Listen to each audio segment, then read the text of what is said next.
Many thanks to Right Amigos again for providing this opportunity to introduce the next CommuteCon speaker, Tamika Butler. Tamika is Tool Design's Director of Planning for California and the Director of Equity and Inclusion. She will also be serving as the keynote speaker at ACT International Conference in Denver in August. Today, Tamika will discuss equity, what it means, what it is, and why it matters to our industry. We hope if you are inspired by what you hear today, you'll join us in Denver to hear more. It's now my pleasure to welcome Tamika. Thank you so much, David. I really, really appreciate it. So thank you for having me here, folks. So it looks like maybe just the PowerPoint didn't load all of my slides, but I can just roll with it. So awesome. let's just do it. So thanks again for having me. I just want to echo during the break the moment we took to recognize all the heroes on the front line, and also those heroes on the front line that sometimes we don't see, whether or not they're folks at grocery stores or deliveries. But also my background as an employment lawyer, and so all of my former colleagues at my old legal aid office are slammed right now helping people figure out unemployment and what furloughs mean for them and different sorts of things like that. So definitely a shout out to folks on the front lines, even if we don't always see them. And I bring up that I was an employment lawyer because that's how my introduction to transportation first happened. Graduated from Stanford Law School, moved to San Francisco to start an employment law clinic in Bayview Hunters Point, the historically Black neighborhood there. And I was this young, eager lawyer going out to everybody and saying, hey, let me be your employment lawyer. And at that time, Muni was expanding their line to Bayview Hunters Point. And that's where I first had my interaction with transportation equity. Did people in the community feel like this new Muni line was for them? Did anybody talk to them? Did they feel like people had asked them about timing or schedules? Did they feel like it was safe for them? Were they going to get over policed because now there were new people on the train? Where people were worried about their community who weren't necessarily from their community. So that was really, from law to transportation is how I really approach a lot of these issues. So, what am I doing now? Well, first of all, I'm no longer a lawyer. I like to tell people I'm a recovering lawyer, best decision I ever made. And I fell in love with transportation. And now I'm the Director of Equity and Inclusion and the California Planning Director at Tool Design. And at Tool Design, we've really set out to tackle diversity, equity, and inclusion as one of our core values. And when we started doing this as a firm, we surveyed all of our staff members, and this is something one of our staff members said, and I think this is so true, not just for our company, for our nation, for any industry you can think of. If you're not talking about diversity, equity, and inclusion, you're not doing something right. And I think especially now, in society, no matter where you live, we're seeing issues of equity, diversity, and inclusion lay bare the realities that many folks have been talking about for years, but now that it's impacting more of us, we're starting to think more about what access and accessibility and being able to commute and get to where you want to be truly means. We, to make sure we did this work, we decided to articulate what our mission statement is on diversity and inclusion. And oftentimes when I give these talks, people are like, but what do we do? And so sometimes the first step is just to put in writing what it is you're trying to accomplish and why you think it's important and who you're thinking about when you do this work. Because as many of us know, often when you write things down, you hold yourself accountable to it. And so that's a little bit of background, but I wanted to talk about the science of smart commuting. That you're all here at CommuteCon this year. That is the theme, that is what we're talking about. And if you look at the website when you signed up for this conference, something you saw, if you read as closely as I did, is that we were talking about the science of commuting because science is emerging as a driving force behind smart commuting initiatives worldwide. And when they asked me to talk and I saw that this was about science, I thought, that's great. I like science. I like it a lot. Science is a tool that you can help people with, and I want to help people. And especially now, in our current pandemic crisis, I love scientists. I'll listen to scientists every day over anyone else. But There's also this question, is science racist? This particular book is more about the science around whether or not certain races are inherently more intelligent than others.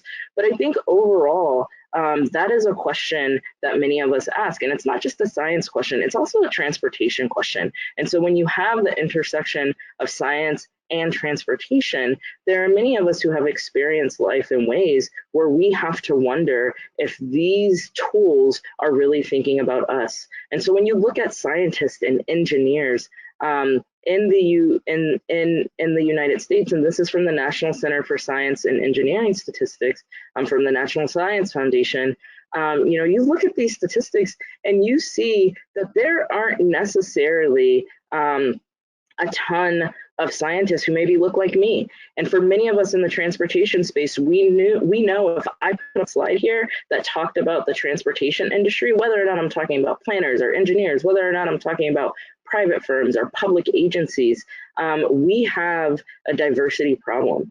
And so when someone is telling me that they want me to rely on science to make my commute better, sometimes I have to ask myself, are the people who are planning my commute from the transportation frame, or are the people who are using their scientific genius and minds to help inform my commute and my transportation industry colleagues? Do they think about me? Do they look like me? Do they have grandmothers like me who always took public transportation to work multiple jobs? Are there a lot of women making these decisions when all of these people sitting around tables saying we're going to make things better, we're going to make commutes better, and we say we want it to be safe? Do we all think of safety in the same way? Do we all view police in the same way? And so when you start thinking about all of those questions, you start to ask yourself, what can you do to really make sure diversity, equity, and inclusion takes center stage? And the first thing is you have to think about, on the transportation side, who's really riding, who's really experiencing their commutes via our public transportation system, and who is making those decisions. And this is a publication from Transit Center, and I will self-disclose that I'm a trustee. I'm on the board of Transit Center. But something they talk about in this resource is that when we think about people's commutes, and no matter how they're doing it, you see the multiple modes on the cover here, we have to think about the intersecting issues of housing, and how housing affordability and lack of affordability and stability and gentrification and displacement and changing demographics and communities and race, how all of these things are impacting commutes. And again, it's hard for any of us to sit here and not think about the larger world and what's happening now. And all of these things are showing up in droves even now. So how do these intersecting issues impact our commutes? And the reality is you have to understand those intersecting issues if you're going to talk about equity. And for many people, when they think about equity, they've thought about these two images in the middle, or they've even seen them. The difference between equality and equity is that, you give everybody the same thing, and the people who were already at a disadvantage aren't necessarily going to be any better, or equality, where you give everybody exactly what you need. But those two center pictures are outdated because they don't really understand the reality that some people are starting from an even worse starting position. And they also don't understand what we should actually be trying to get to. For some people, equity is a new term, and just using that even feels funny, but we should really be moving towards liberation. And I think that's especially true when you think about transportation. We are trying to provide transportation for folks so that they can move freely and with dignity to the places and people they want to go and see. And so once we start understanding that there is a difference between equality and equity, we can also start thinking about how we really give people transportation justice and transportation liberation. And I think to do that, again, science is important. I like science, and it's important to use data and to use statistics to get to where we want to be.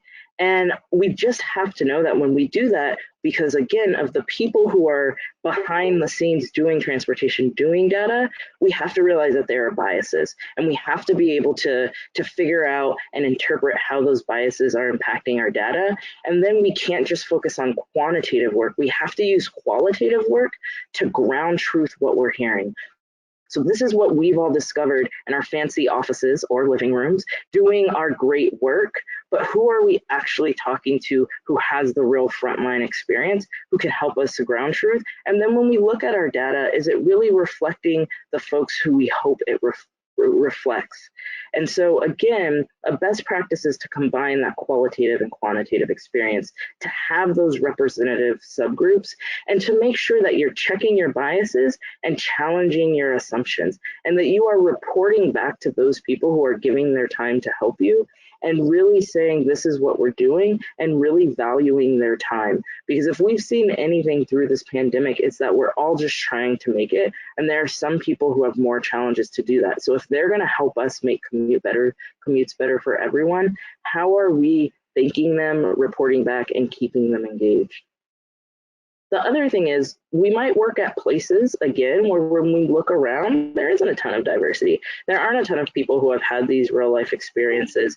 And sometimes that makes people say, well, I'm not Black. I can't help figure out what to do for Black people. I'm not X. I'm not a woman. I'm not an older adult. I'm not someone with a disability. I don't know what that's like. But what we have to really start doing is saying, well, I can be proactive. You know, when I go to Tamika, the Black person, and say, what do you think about this? Sometimes Tamika, me, you know, I'm just like, well, let me Google that. Let me talk to some people. Let me put some time into it. We all have to take that proactive ownership and say, what is it that we need? What is it that we do? What training can we get that can help us be better?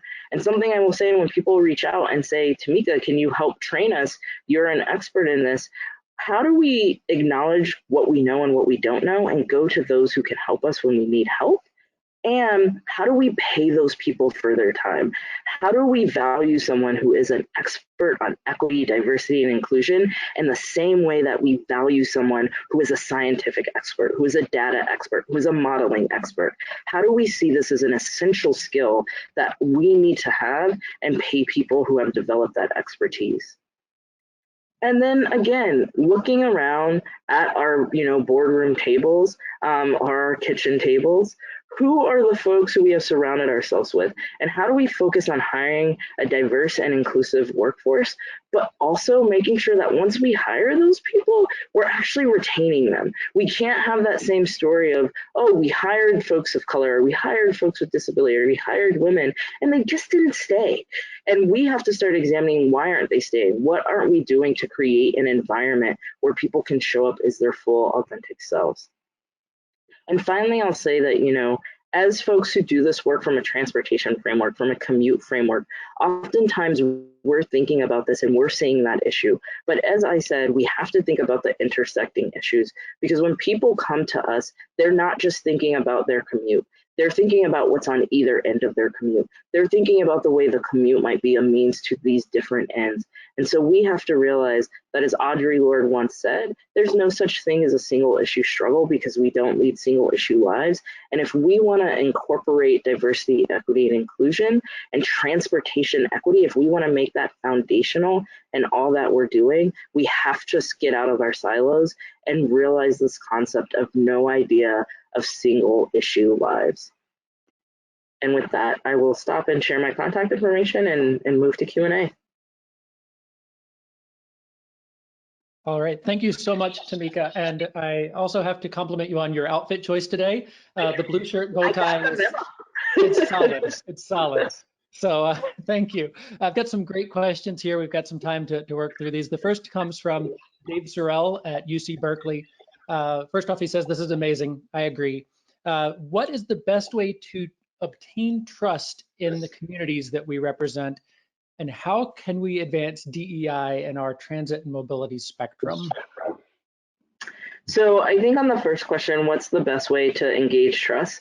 We always have to rely on being ourselves. I think people can tell when we're trying to put on. And so be yourself, acknowledge what you know and don't know. It's being thoughtful, being culturally competent, linguistically appropriate, but beyond that, really integrating a framework of deconstructing racism and years of systematic oppression. And sometimes that means you have to talk about the past, even if you're not responsible for that on your own. So building trust is really meeting people where they are, realizing that you're not just inviting them to a seat at your table, that there might be another table, and getting okay with discomfort. We often say we want everybody to be comfortable, but you have to be okay with discomfort. And then the last thing I'll share on that is that you should pay people for their expertise, and sometimes that's just a gift card to a grocery store. That's, you know, providing childcare and a free meal when they're going to have to skip a meal to come give you feedback. And so I think it's things like that to really gain trust. And then on the spectrum question, I think the spectrum is huge. And I think sometimes when people think about what is the spectrum of DEI and transportation work, people just shut down because they're like, I don't even know what to start. And so the first thing I like to say on when you're trying to figure out where you are on the spectrum and plug into the spectrum, just try to figure out one thing you can do as an individual or as an organization to start making an impact. It's like world hunger. World hunger is a huge problem and we might not ever fix it, but that doesn't stop people from saying, what can I do to reduce my food waste? What can I do to make a donation here? And so try to, as much as you can, acknowledge that there are these big systems of oppression that we have to overcome, but to figure out where you are on that spectrum, take a small slice and start just working at it piece at a time. It really is this kind of give and take between thinking complexly and expanding the complexity of these situations while also being willing to start with just small things, right? Like it's such a challenge. I've got another great question here from Sharon. Sharon says, how can we have transportation liberation when it appears that funds play such a strong factor with transportation in low socioeconomic areas? So really addressing the funds side of things. Any thoughts? Yeah, I think that's a good point. And that's one of the reasons that, you know, we have to change our framework about how transportation equity or transportation liberation comes about. I think too often when we think about transportation equity, we want to ghettoize that work into an outreach or engagement part of a project, right? And so we put money there and then we're like, all right, this should be equitable. Or we try to retrofit equity, and retrofitting it doesn't work. And the reality is doing equity right from the beginning takes more time and more money. And so part of really getting to that place of transportation liberation is realizing that some of our systems, some of our agencies, they have to change the way they do things that seem boring. Sometimes being equitable is about the minute details of administration. Who can you contract with? How can you look at timelines differently? And so again, I think, you know, transportation equity is becoming this sexy buzzword, but folks have to realize that oftentimes to get to liberation, we have to focus on those small, unsexy steps where you're not going to have those flashy celebrations of how you did something equitable. It's the small, hard administrative stuff behind the scenes that gets you to the big victories.